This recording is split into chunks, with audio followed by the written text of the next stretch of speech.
Hey everyone, welcome back to my channel.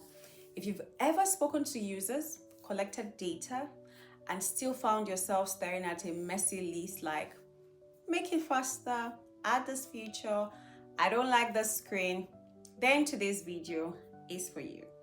Because today we're going to be talking about how to turn real user problems into clear product solutions without guessing and without building random features.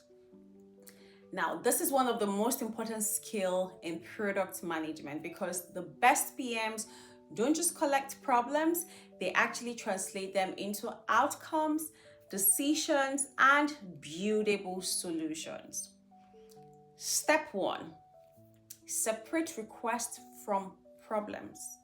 Users would usually bring requests, not the actual problems. A user, for example, would say, add the service provider, or which might actually mean, I don't trust your payment options, or the payment keeps failing, or I need a method that works for my bank. So your job as a PM is to ask, what's the real pain underneath this request? Now, a simple rule I would say is, if it starts with add or build, it's probably not the problem yet. 2, capture the problems in a standard format. Now, here's the format that actually makes everything a lot clearer. You're looking at user plus the situation plus the struggle plus the impact. I'll give an example. So you're saying new users trying to pay for first orders struggle to complete checkout, which leads to drop-offs and lost revenue. Now, this format, in most cases, I realize it forces clarity, and clarity makes solutions a lot easier. Now, if you teach your team this one format, you instantly improve how engineering, design, and stakeholders will talk about work. Step 3, you quantify the problem with clear evidence. Now, remember that not every problem deserves a solution, so you need evidence in 2 places.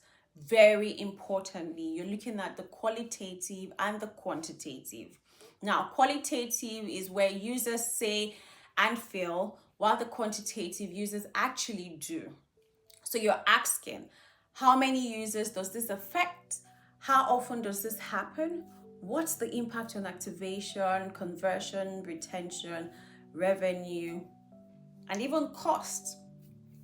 For example, you're saying if 40% of users drop at the payment step, then that's not a UX problem. That's actually a business critical problem. Okay? Step 4, write a clear job to be done. Okay, now turn the problem into a job statement. For example, you're saying things like, when I'm paying online, I want to trust the payment will go through so I can complete my order without any stress. Okay? What you then realize is this prevents you from building features that just look nice but do not solve the actual job. Step 5, create solution options, not just one solution. And honestly, I've noticed this is where a lot of PMs fail. They jump to the first idea. Instead, create 3 solution options. You're looking at the smallest change, which could be the quick win. You're looking at the medium bet, which would improve flows, or you're looking at the big bet, which rethinks the entire experience. Then evaluate each option against the impact on the metrics, the effort, the risk, and then the time to learn.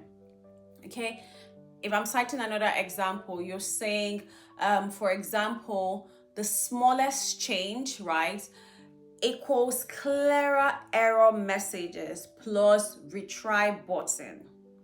Then you're saying the medium bets, simplify steps plus auto save details.